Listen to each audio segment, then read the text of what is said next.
দিন আসে দিন যায়, বেগমপুরের তন্তুবাই সম্প্রদায়ের সাথে যারা যুক্ত তাদের কিন্তু দিলবদল হয় না। তবে রাজনৈতিক চাপানুতর কিন্তু তুঙ্গে। প্রথম পর্বে আপনাদের যেমন দেখিয়েছিলাম, এবার দ্বিতীয় পর্বে আমরা যাদের সাথে কথা বললাম তাদের মধ্যে উল্লেখযোগ্য হুগলি জেলা পরিষদের তৃণমূলের সদস্য। তিনি কি বলছেন? তিনি সেই পুরনো স্মৃতি উস্কে দিচ্ছেন।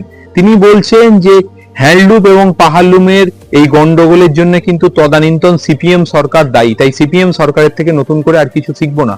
আর বিজেপির জন্যই আজকে এই তন্তুবাই সম্প্রদায় এই হাল। অপরদিকে বিজেপি নেতা সুদীপ্ত চ্যাটার্জি কি বলছেন? তিনি বলছেন বর্তমানে কেন্দ্র সরকারের যে স্কিমগুলো আছে তন্তুবাই সম্প্রদায়ের জন্য, সেই স্কিমগুলো পশ্চিমবঙ্গে লাগুই করতে দিচ্ছে না তৃণমূল সরকার। ব্যক্তিগত কুক্ষিগত কয়েকজন নেতা, বেগমপুরের তদানীন্তন সেই সময়কার কয়েকজন নেতা অনৈতিকভাবে কিছু লোককে লোন পাইয়ে দিচ্ছে, এমনই চাঞ্চল্যকর অভিযোগ তুলছেন সুদীপ্ত চ্যাটার্জি। আর এদের দুজনকেই কিন্তু পাল্টা দিচ্ছেন আইএসএফ নেতা আবুল গায়েন।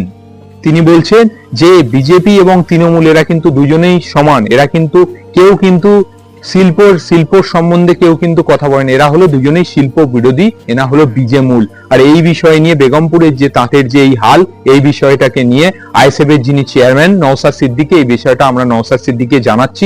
নওশাদ সিদ্দিকী এই বিষয়টাকে নিয়ে দ্রুত হস্তক্ষেপ করবেন এবং মুখ্যমন্ত্রীর কাছে দাবি রাখবেন এই তাঁতি সম্প্রদায়ের মান উন্নয়নের জন্য এবং তাদের বিকল্প অন্য কোনো যদি ব্যবস্থা করা যায় সেই ব্যাপারের জন্য।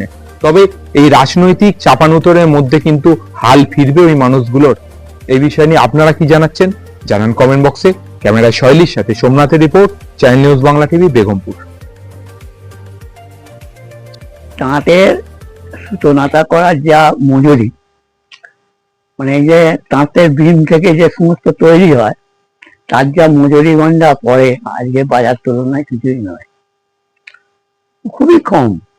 যার ফলে মানুষ এই কাজের উপর নির্ভর করে আর চলবে না, যার জন্য মানুষ অন্য কাজের দিকে চলে যাচ্ছে। যে পাচ্ছে, যে পাচ্ছে না অন্য কাজ করে কোনো মজুরি কেটে যে কোনো উপায় জীবনযাপন করে, যার জন্য এই কাজের উপর আর ভরসা নেই বলে ছেড়ে দিচ্ছে। নতুনরা আসছে কেউ এই পেশায়? না, নতুন তো এই পেশায় আসে না। যারা একটু বয়স কম তারাও অন্য জায়গায় কিছু করে খাওয়ার চিন্তা করছে। কতক্ষণ পরিশ্রম করলে কি পারিশ্রমিক পাওয়া যায়? এখানে একটা লোক যদি সারাদিন পরিশ্রম করে তার রোজগার হবে গড় হিসাব করলে 100-150 টাকা। 100 থেকে? তাঁত শিল্পকে বাঁচাতে গেলে আজকে এগিয়ে এলে পরে কি হবে, যে সমস্ত কাজেরই মজুরিটা সেই জায়গায় নিয়ে যেতে হবে বাজার তুলনায়। মজুরি তবে এই জায়গাটা লোকের ঝোঁক আসবে, না হলে খেতে পাবে না। যে কাজ করে সে কাজ করে কি হবে?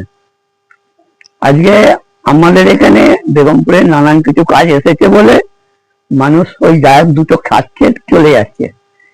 যেখানে এই কাজ ছাড়া কিছু গতি নেই সেখানে নানান করে জায়গ করে তারা জীবনযাপন করে যাচ্ছে।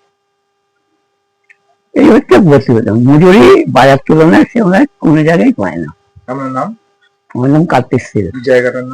জায়গাটার নাম খরসাই শিল্পা। প্রায় 30 বছর। তার আগে কি যুক্ত ছিল এই তাঁতের সাথে? এছাড়া আমার বাবা যুক্ত ছিল, বাবা মা দুজনেই তাঁত বুনেছে। তারপর আপনি বলছেন প্রায় 30 বছর। 30 বছর হয়ে গেছে। বর্তমান তাঁতের হাল কি? হাল ভালো নয়, ওই কাজ করতে হয়, সেই কাজ করছি, মানে খুব খুব কম মজুরিতে, মানে সারাদিনে 100 টাকা হবে। মানে কত ঘন্টা তার জন্য পরিশ্রম করতে? ওই সকাল 10 ঘন্টা 11 ঘন্টা ডিউটি দিতে হবে। তারপর মুখ্যমন্ত্রী ঘুরে গেল সিঙ্গুরে, পরিবর্তন কি? না, আমার কাছে শিল্পের কোনো পরিবর্তন না, এটা হচ্ছে না। আগামী দিন এই পেশায় আর কেউ আসবে না, এই পেশায় আর কেউ আসবে না। উল্টে যারা তাঁত বুনছে তারাই কমে যাচ্ছে, মানে আর কেউ আসছে না, তারাই অন্য জায়গায় কাজে চলে যাচ্ছে। এই তাঁত শিল্প তো একসময় কাজ আছে, কিন্তু আগে খুব ভালো বাজার চলেছে। লকডাউনে আগে অব্দি তাঁত খুব ভালো চলেছে, লকডাউনের পর থেকে এই যে তাঁত আস্তে আস্তে বসতে আরম্ভ হয়েছে এখন শেষের দিকে একদম, মানে চালানাও নেই আর, সে 20 পয়সা মতো পড়ে আছে, এইরকম হয়ে আছে। কখানা তাঁত নিয়ে খালি চলছে এদিকে। আগামী কয়েক বছর বাদে কি না, এই তাঁত থাকবে 2-4 যদি থাকে এইরকম। তাঁতের কাপড়টা আর সেরকম বিক্রি নেই, আর কেউ তৈরি নতুন করে হচ্ছে।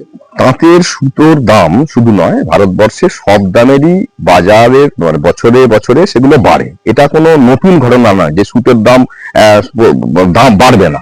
সুতোর দাম যেমন বাড়ছে তেমন জিনিসপত্রের দামও বাড়ছে। তো কেন্দ্র সরকার তার জন্য ভর্তুকির ব্যবস্থা করেছে। তার জন্য ঋণের ব্যবস্থা করেছে, তার জন্য প্রশিক্ষণের ব্যবস্থা করেছে, তার জন্য আধুনিক কাপড়, যেসব আধুনিক মানে প্রযুক্তিতে উন্নত মানের কাপড় নির্মাণের জন্য তাদের বিভিন্ন রকমের সুযোগ সুবিধা, প্রশিক্ষণ এগুলো হচ্ছে। এবং যাতে কটন শিল্প, অর্থাৎ যাতে টেরিকটের উপর মানুষকে বিশ্বাস না করতে হয়, সিনথেটিকের উপর না যেতে হয়, যাতে কটন শাড়ি হয় তার জন্য ব্যবস্থা করেছে। যেমন আমি বললাম যে ক্লাস্টারের ব্যবস্থা হয়েছে খরসরাই বেগমপুর পঞ্চায়েতের অন্তর্গত খরসরাই মাঝের পাড়া সমিতিতে, সেখানে কেন্দ্র সরকার ক্লাস্টারের যে সুযোগ দিয়েছে, এরকম বিভিন্ন সুযোগ এসেছে। এবং সেই কাপড়গুলোর দামও ভালো, এবং তাঁতিরাও সেখানে মজুরির ব্যবস্থা সব থেকে ভালো, সেখানে তাদের ফেসিলিটি পাচ্ছে। তাহলে সেখানকার সেগুলো চলছে কি করে? অটল বিহারী বাজপেয়ীর সময় থেকে তার ব্যবস্থা এখনো চলছে কেন? এবং এই যে তাঁত যেখানে সমিতিটা আছে, মানে যেখানে ক্লাস্টার হয়েছে, সেখান থেকে বেগমপুর স্টেশনে মানুষ যাতে যেতে পারে তার জন্য কেন্দ্র সরকার পিচের রাস্তার টাকা দিয়েছিল। সেই টাকাতে পিচের রাস্তাও তৈরি হয়েছিল। পরবর্তীকালে সেখানে দেখেছি আমরা কাটমানি খেতে গিয়ে সে রাস্তাকে খারাপ তৈরি করেছে এখানকার তৃণমূলের নেতারা, কিন্তু কেন্দ্র সরকার সব রকমের ফেসিলিটি দিয়েছে তাদের জন্য। তা সেগুলো রামপুর সহ তাঁত শিল্পের যাতে উন্নয়ন হয়, পুনর্জাগরণ হয়, অর্থাৎ তাঁত শিল্পে যাতে আরো উন্নতি করতে পারে, তার জন্য উনি জেলা ভিত্তিক সেখানকার শিল্পের উন্নয়নের কথাও তিনি বলেছেন। তাঁত শিল্পের মূল যেটা সমস্যা হচ্ছে, পশ্চিমবাংলায় তাঁতিদের প্রত্যেক বছরই কেন্দ্র থেকে তাঁতিদের জন্য টাকা আসে, যেমন এবারেও 25,000 টাকা করে তাঁত শিল্পীদের জন্য এসেছে। এবং তার সঙ্গে সঙ্গে তাঁত ঘর নির্মাণের জন্য একটি টাকা কেন্দ্র সরকার থেকে দেয়।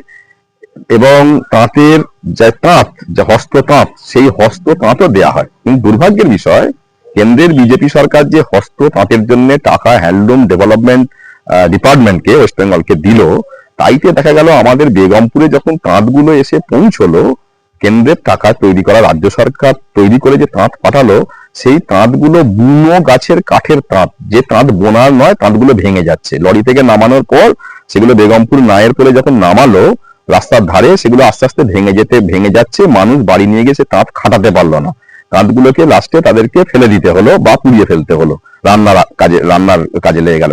সেই কাঠে তাঁত বোনাই যাচ্ছে না। দ্বিতীয়ত দেখুন, তাঁতিদের জন্য সুতোর উপরে 25% কেন্দ্র সরকার ভর্তুকি দেয়, এবং সেই ভর্তুকির টাকাটা কোথায় যায় আমরা আজও পর্যন্ত জানি না। এবং তাঁতের যে রং হয়, রং ঘরের সুতো, তার ক্ষেত্রেও কেন্দ্র সরকার সুযোগ সুবিধা দেয়। এবং আপনি জানবেন, খরসরাই মধ্যম পাড়ায় কেন্দ্রীয় সরকারের অর্থ সহায়তায় ক্লাস্টারের ব্যবস্থা হয়েছে।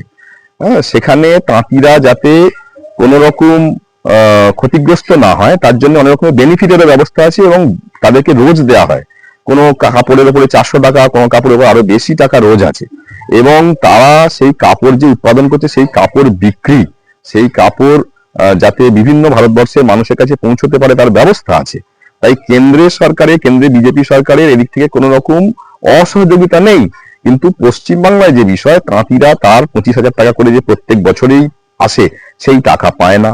তাঁতিরা বিভিন্ন রকমের প্রধানমন্ত্রী হ্যান্ডলুম উইভার্স যোজনা বলে ব্যাংকের মাধ্যমে ঋণের ব্যবস্থা আছে। আমাদের বলরাম বাটি পাঞ্জাব ন্যাশনাল ব্যাংক থেকে এই ঋণটা যখন দেয়া হয়েছিল, সিঙ্গুরের একটি পাঞ্জাব ন্যাশনাল ব্যাংক থেকে, তখন দেখা গেল আমাদের এখানে যারা তাঁতের সঙ্গে যুক্ত নয়, তাদেরকে বেগমপুর গ্রাম পঞ্চায়েতে তৃণমূল কংগ্রেস ক্ষমতাসীন তৎকালীন যিনি প্রধান ছিলেন বরুণ কুন্ডু, বা তৎকালীন যারা নেতা ছিলেন জয়দেব রক্ষিত, এখন পঞ্চায়েত সমিতির সভাপতি, তারা পঞ্চায়েতের সমিতি তখন মেম্বার ছিলেন, তারা কি করলেন, তারা এমন কয়েকজনকে 90 জনের উপর লোককে এই ঋণটা দিলেন যারা কেউ তাঁতের সঙ্গে যুক্ত নয়। অথচ তাতে ভর্তুকি, তাতে সুদের হার কম ছিল, এবং সেটা 20 লক্ষ টাকা পর্যন্ত ঋণের ব্যবস্থা ছিল। প্রথম কিস্তিতে 90,000 1 লাখ করে দেওয়া হয়েছিল, কিন্তু সেইটা তাঁতিরা পেলেন না। ঐতিহ্যবাহী একটা ঐতিহাসিক যে বেগমপুরের তাঁত, যেমন ধনেখালি বা ফুলিয়ায় যে বিভিন্ন যে তাঁত আছে, তার সঙ্গে সমানভাবে পাল্লা দিয়ে চলেছিল এই বেগমপুর তাঁত। কিন্তু এখানে কিছু রাজনৈতিক কারবারিরা, সেটা আপনি তৃণমূল বলুন, বিজেপি বলুন, বা এর পূর্বে আরো অন্য সরকার বলুন, তারা এই বেগমপুরের তাঁতের সঙ্গে ওতপ্রোতভাবে জড়িয়ে থেকেও এর প্রতি সুব্যবহার মোটেই করেনি, বরং এটাকে ভাঙিয়ে খেয়েছে। কেন, আমরা ইতিপূর্বে দেখেছি এই তন্তুটাকে, মানে বেগমপুরের তাঁতটাকে বৃদ্ধি করার জন্য একটা সরকারের একটা সুযোগ সুবিধা, একটা জায়গা করে দিয়েছিল, যেটা আমরা জানি। কিন্তু এখানকার রাজনৈতিক কারবারিরা, বিশেষ করে তৃণমূলেরা, আপনি এখানকার যে বর্তমান দিনে আপনার এই যে উপপ্রধান বরুণ কুন্ডু, এবং এখন বর্তমান যিনি হচ্ছে আপনার পঞ্চায়েত সমিতির সভাপতি জয়দেব রক্ষিত, এই তৃণমূলের আপনার এদেরকে কি বলা যাবে, এরা সমাজ বলুন, পঞ্চায়েত বলুন বা আর এরকম কিছু যে আপনার উন্নতি যেটা নাম করে, প্রকৃত এরা কোনো উন্নয়ন এটা করে না। নিশ্চয়ই অবগত আছেন, আরো বিস্তারিত বলবো। আপনি স্মরণ যখন আমাদের করিয়েছেন, আমাদের কাছে এসেছেন, নিশ্চয়ই বিষয়টা আমরা জানাবো। আমরা এটা নিয়ে আমরা আমাদের দলের যে চেয়ারপারসন মাননীয় নওশাদ সিদ্দিকী ভাইজান, আমরা বিষয়টা জানাবো দ্রুত। এটা একটা যদি একটা ভালো একটা কোনো একটা সুরাহা আসে, সেটা আমরা সেই ভূমিকা নেওয়ার কথা আমরা আবেদন করব। আপনার নাম এবং পরিচয়? আমার নাম আবুল হাসান গায়েন, আমি হুগলি জেলার ভাইস প্রেসিডেন্ট এবং সিঙ্গুরের অবজারভার, দলীয় নামটা? Indian secular front. বেগমপুরের তাঁত শিল্পর যে একটা ইতিহাস ছিল, ঐতিহ্য ছিল, সত্যি সেটা এখন বিলুপ্তর পথে যাচ্ছে। তাই নিয়ে আমরা খুবই উদ্বিগ্ন আছি এবং যতটা পারা যায় আমাদের রাজ্য সরকারের তরফ থেকে চেষ্টা করা হচ্ছে। তাঁতিদের পাশে আমরা রয়েছি, আমরা তাঁতিদের পাশে সবসময় থেকে যাতে তাঁত শিল্পটাকে আমাদের জেলা থেকে রাজ্য এবং রাজ্য থেকে ভারতবাসীর কাছে পৌঁছতে পারা যায়, তার জন্য চেষ্টা আমরা করছি এবং আগামী দিনে করব। আমি বিজেপি ভাইদের বলবো যে ওনারা যেটা বলছেন, কেন্দ্রীয় সরকারের যে স্কিম আছে সেই স্কিম ওনারা ইমপ্লিমেন্ট করুন। যদি ওনাদের ইমপ্লিমেন্ট করতে কোনো অসুবিধা হয়, আমি তাদের সাহায্য করতে পারি।